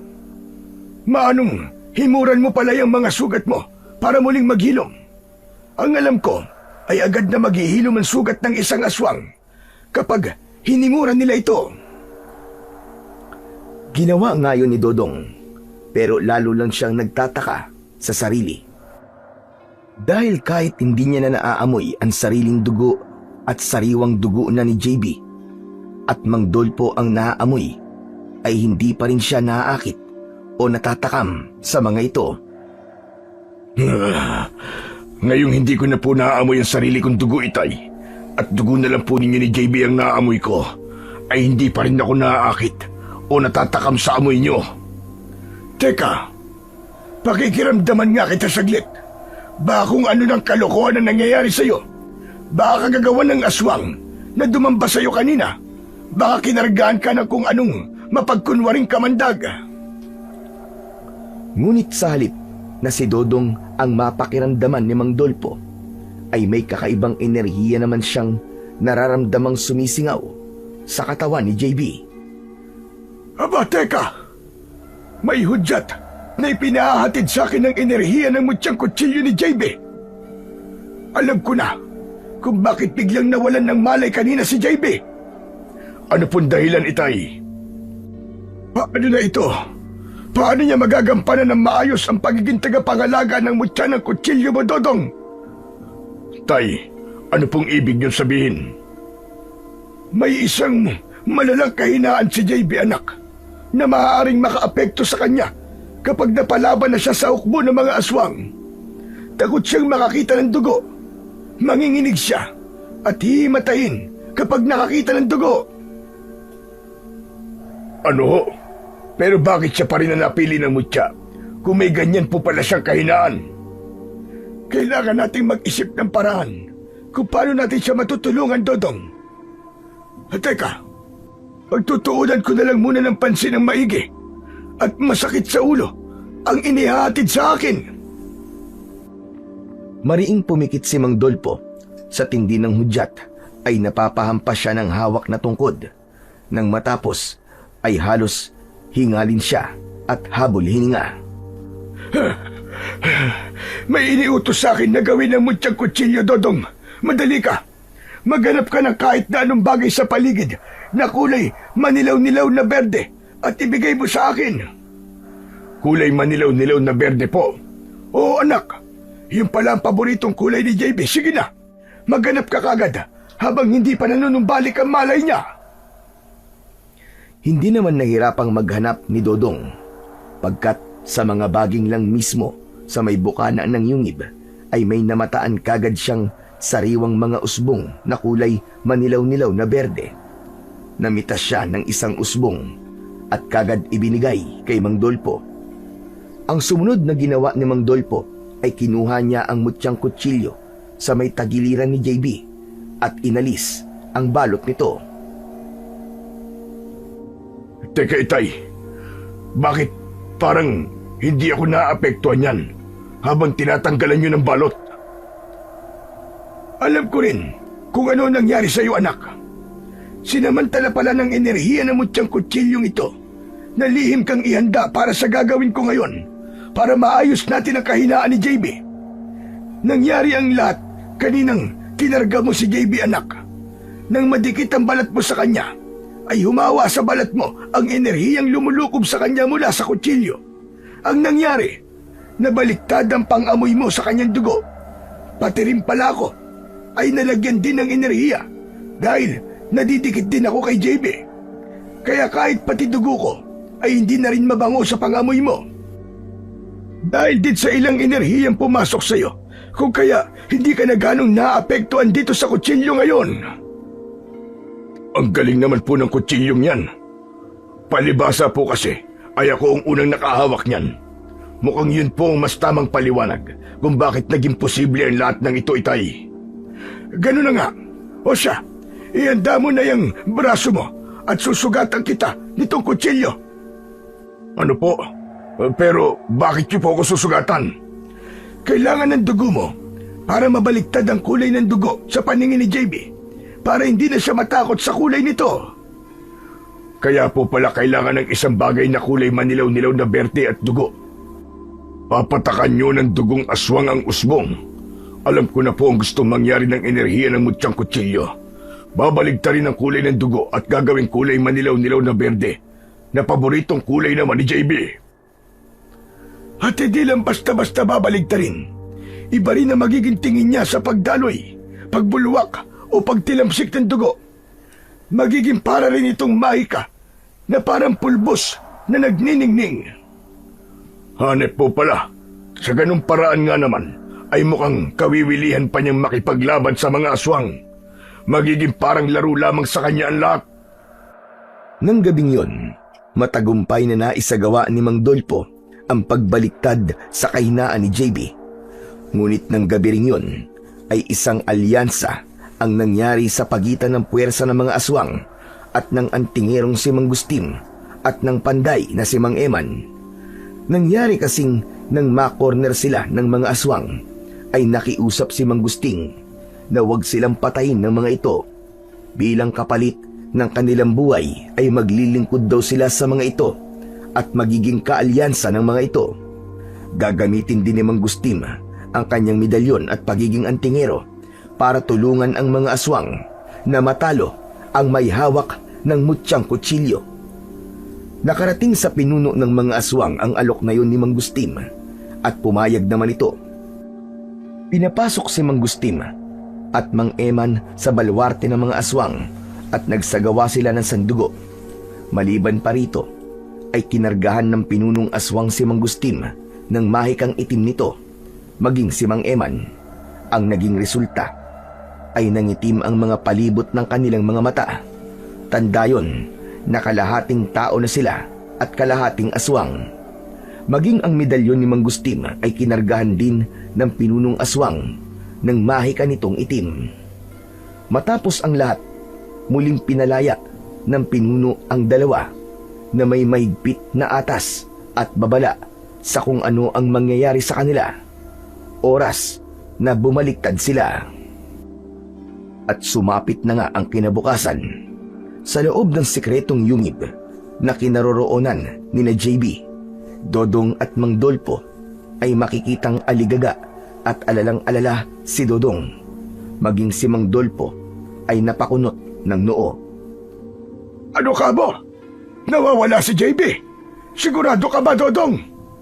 Oo, Itay. Kanina ko pa siya hinahanap sa palibot nitong yungib. Pero kahit anino niya ay wala.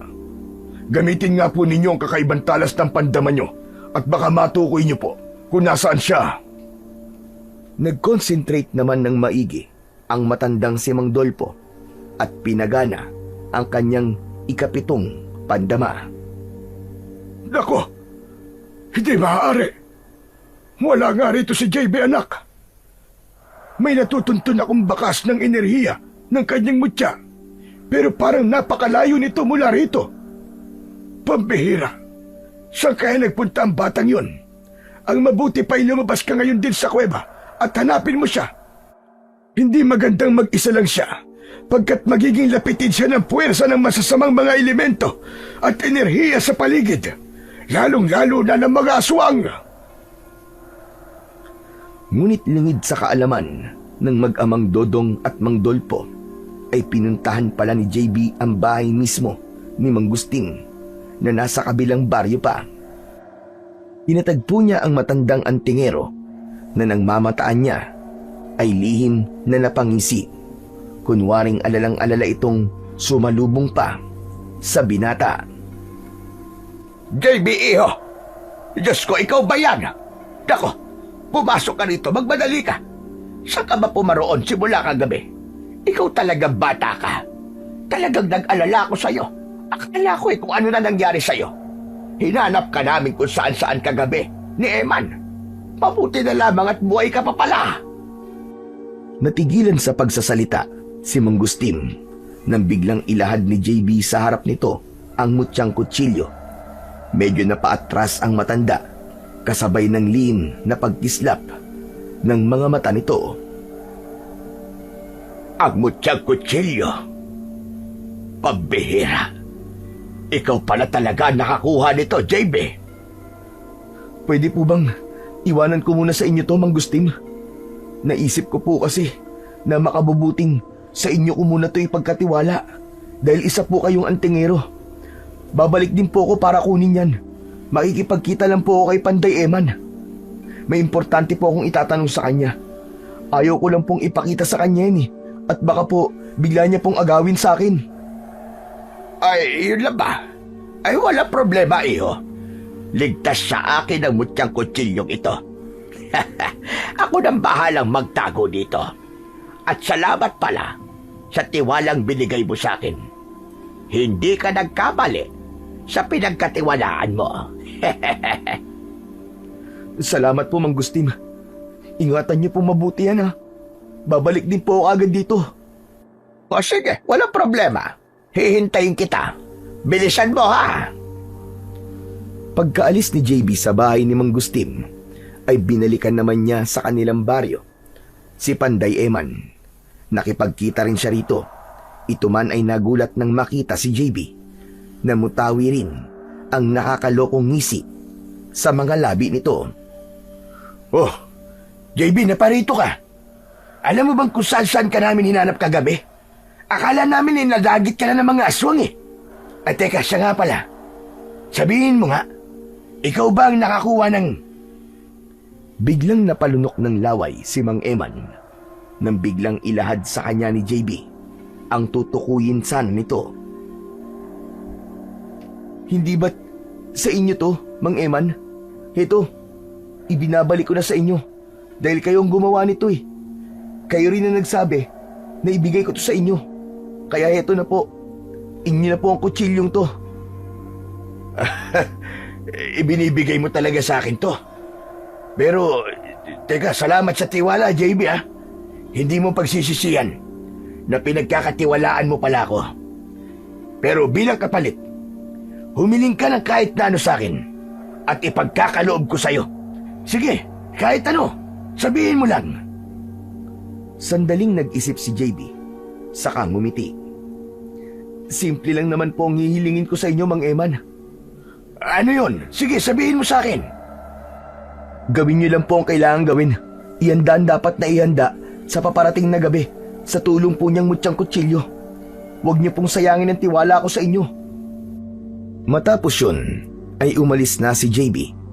Hindi na niya napansin ang matalim at nagbabantang titig sa kanya ni Mang Eman. Maging ang ibinubulong nito sa sarili ay hindi na niya narinig. Pambihira talaga. Ganun lang naman pala kadaling makuha sa batang yon itong Mutyang Kutsilyo. Kung ano-ano pa ang mga sinasabi. Si Raulo yata yun. Pwes, humanda kayo mamayang pagsapit ng dilim. Ako ang unang-unang lalapa sa'yo.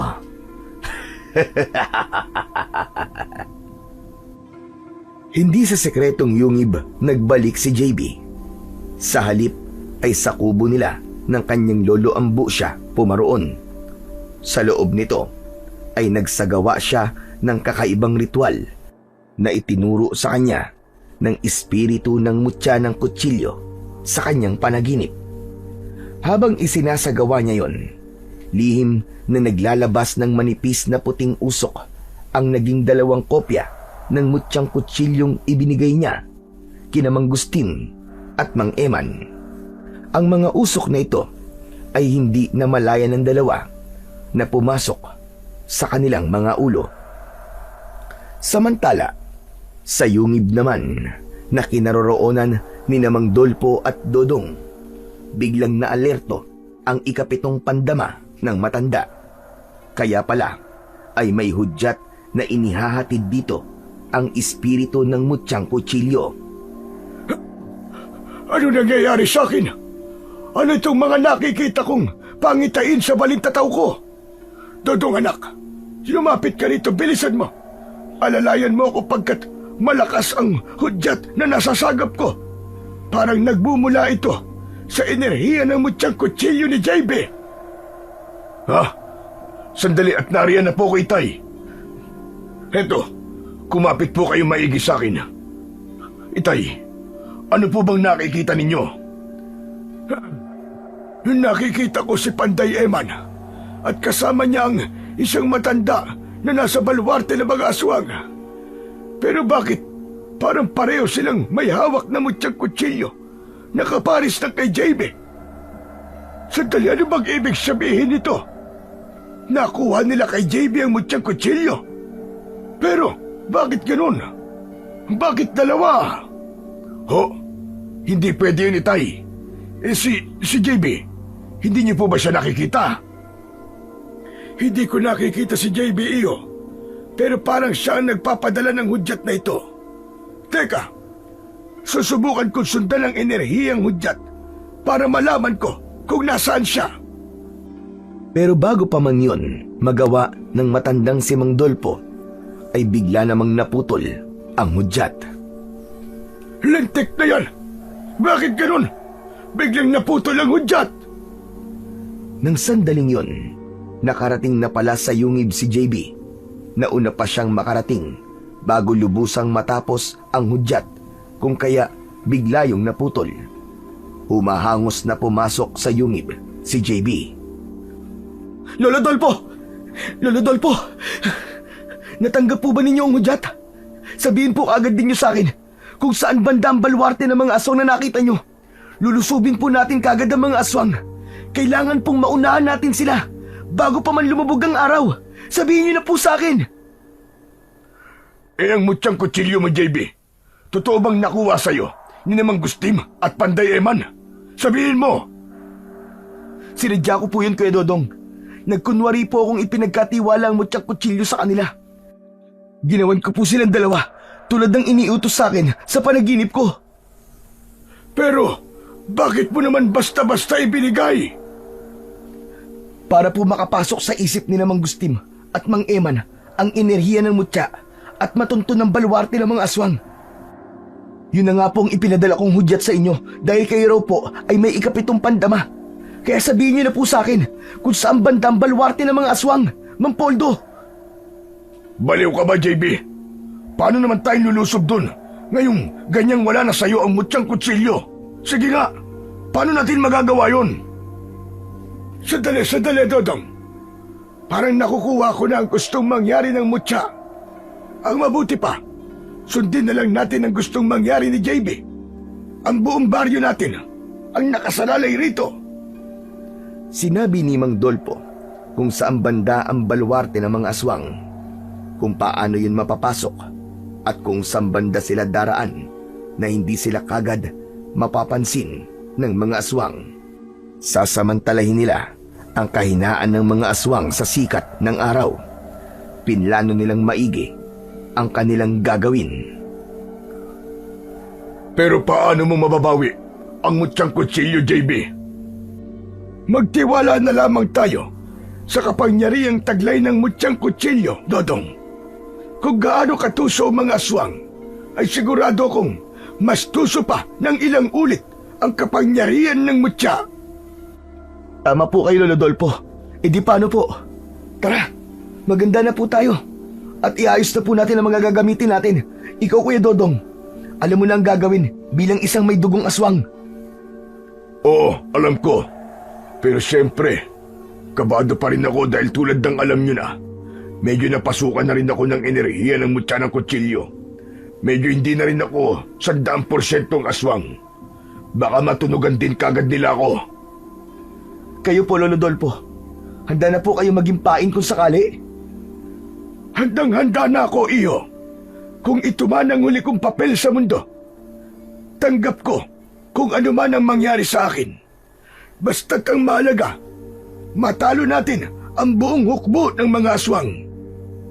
Yun man lang ang maging pamana ko sa aking mga kababaryo. Teka, Itay, sandali. Huwag niyo naman po sabihin yan. Gagawin po namin ni JB ang lahat para matalo ang lahat ng mga aswang na walang kahit na sino sa atin ang mamamatay. Matapos nilang makapaghanda, sa wakas ay lumusob na rin sila sa baluarte ng mga aswang na matatagpuan sa pusod ng gubat sa parteng liblib ng baryo ni na Mang Gustin. Sina JB at Mang Dolpo ay dumaan sa parteng maraming tanim na mga halamang herbal na kinatatakutan ng mga aswang. Namutol si JB ng ilan. Pinagtatali at ipinulupot sa kanilang mga katawan ni Mang Dolpo. Nagsilbi nilang proteksyon ang mga ito laban sa mga aswang. Nagmukha silang naglalakad na mga palunpon ng mga halaman. Si Dodong naman ay iba ang rutang dinaanan. Sa wakas ay tagumpay silang nakapasok sa baluarte ng mga aswang. Sa oras na napansin sila ng mga aswang, ay doon na nila isasagawa ang kanilang mga plano. Ipinain ni JB ang matandang si Mang Dolpo at pinatayo sa gitna ng malawak na bulwagan. Nakita ito ng mga aswang. Nagkagulo sila dahil hindi naman makalapit ang mga ito kay Mang Dolpo na nababalot ng mga pangontrang halaman. Napilitang magpalit ng anyo ang mga aswang at sumisingasing na nagsikilos. Si Dodong din noon ay nag-anyong aswang na rin at nakihalo sa nangyayaring kalituan ng mga aswang. Palihim niyang hinanap sila Mang Gustim at Panday Eman. Nahanap naman niya ang mga ito. Sinundan niya hanggang sa mapasok din siya sa kampo ng pinuno ng mga aswang. Galit na galit nitong inuutusan ang mga aswang na matataas ang ranggo at ipinatutugis ang mga nangahas na pumasok sa kanilang baluarte. Natunugan na rin pala nito ang enerhiyang nagmumula mismo sa binatang si JB. Lalabas na sana si Dodong, ngunit sa malas ay natunugan din siya ng pinunong aswang. Sa puntong yun ay naramdaman din ni na JB at Mang Dolpo na nanganganib na rin silang lahat. Dito na pinagana ni JB ang kanyang mutyang kutsilyo na noon ay nakasukbit sa mga tagiliran ni Namang Gustim at Panday Eman. Panahon na! Mutyang kutsilyo ng matador! Magsibalik na kayo sa akin! Sukat nun din ay biglang nangisay si Namang Gustim at Eman dahil sa pagkapasok sa biglang paggana ng sukbit nilang mga kutsilyo. Kusang umangat ang mga ito sa ere at mabilis na umiikot na muling nagsanib sa iisa. Sa prosesong yun ay tinamaan ang ilang mga aswang na nadaanan ng mga ito, maging hanggang sa pumaroon ito sa kamay ni JB ay marami pang ibang natamaan. Dumanak ang dugo sa paligid at umugong ang galit na galit nilang mga pag-atungal. Lumabas na rin at humarap ang pinunong aswang kay JB. Nagpupuyos sa galit na minanduhan nito ang malalakas nitong mga aswang at sabay-sabay na ipinasugod laban kay JB. Noon ay nag-apoy naman ang mga mata ng binatang si JB.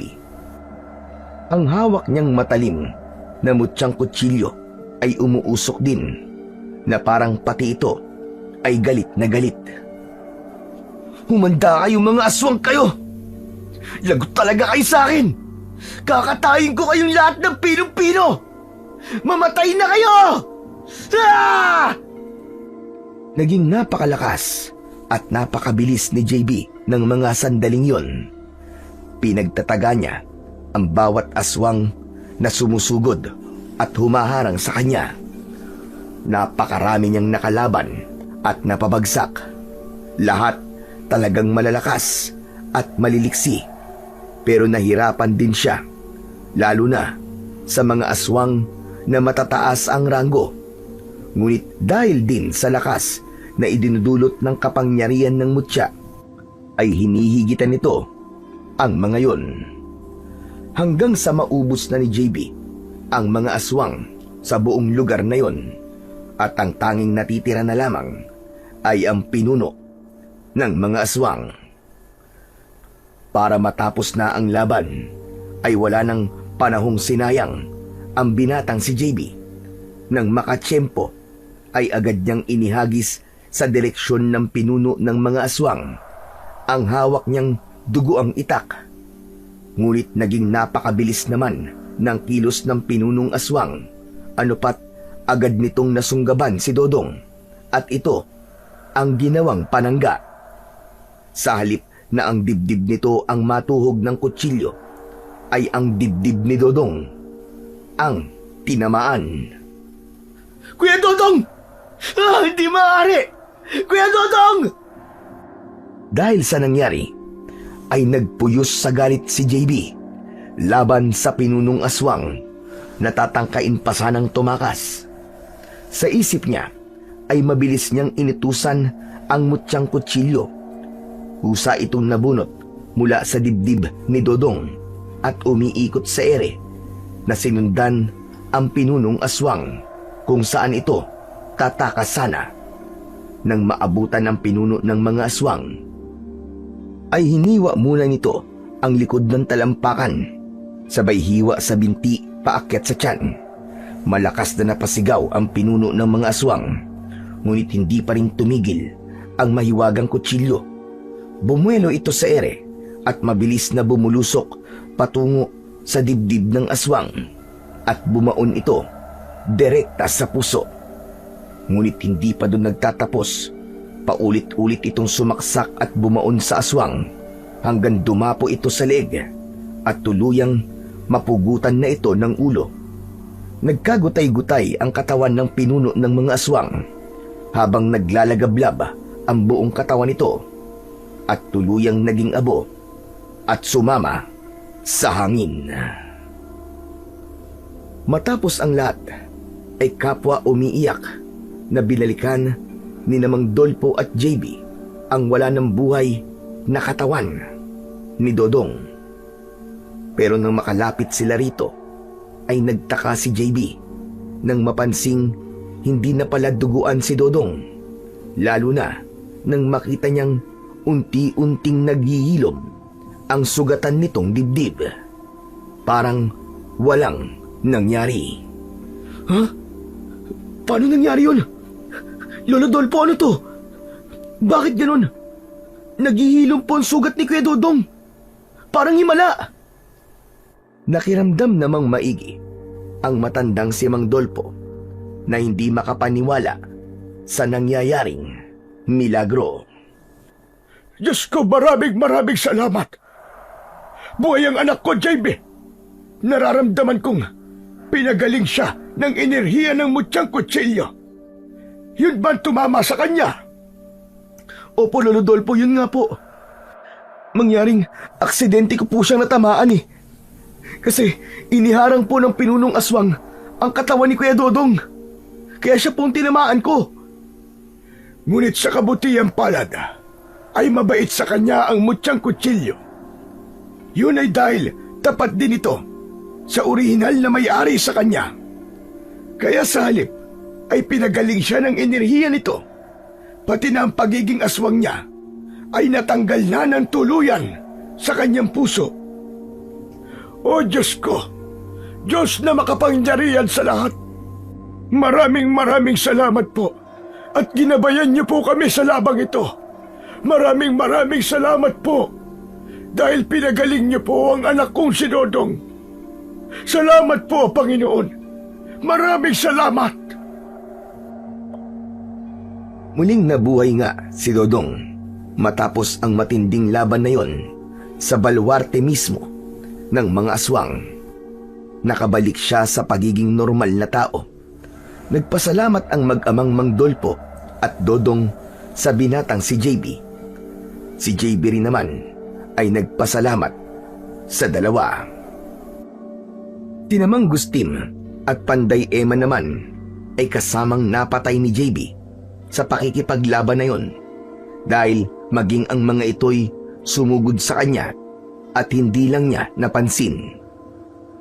Hindi rin namalaya ni JB na nasipsip pala ng kanyang mutyang kutsilyo ang kapangyarihang taglay ng medalyon ni Mang Gustim at inihiwalay sa kapangyarihang itim na nakapaloob dito. Lumipas ang maraming araw, namuhay ulit ng normal ang tatlo at ang kanilang baryo ay naging mapayapa na wala ng mga aswang na pinoproblema at pumapatay sa mga tao. Kalaunan din ay nalaman ni Mang Dolpo at Dodong ang rason kung bakit madaling magtiwala si JB. Ayon kay JB, ugali lang daw talaga niya yun, ngunit yun ay paraan lang niya para subukan ang talagang nasa loob ng isang tao. Tulad daw ng ginawa niya kina Mang Gustim at Panday Eman. Nagkunwari siya na nagamit pa niya laban sa mga aswang. Isang mahalagang bagay yon na natutuhan ng mag-amang Mang Dolpo at Dodong. Ang magkunwaring madaling magtiwala, ngunit kasabay pala nun ay sinusubok ang totoong intensyon ng tao at base rito ay saka bumubuo ng matalinong desisyon. Magmula noon, wala nang aswang na gumagambala at nanggugulo sa baryo. Patuloy na iniingatan ni JB ang mutyang kutsilyo na ipinagkatiwala sa kanya. Magkakasama na silang namuhay ni Mang Dolpo at Dodong na parabang tunay na siyang pamilya ng mga ito. Tinuturuan siya ng matandang si Mang Dolpo ng mga orasyon at dasal. Tapos ay magsasanay sila ni Dodong sa paggamit naman ng iba't ibang klaseng mga armas. Para nang sa ganon ay mas lalo niya pang mapalawig ang kanyang kaalaman sa pakikipaglaban sa mga aswang at iba pang kampon ng kadiliman. Nalabis naman niyang ipinagpapasalamat sa matanda at kay Dodong.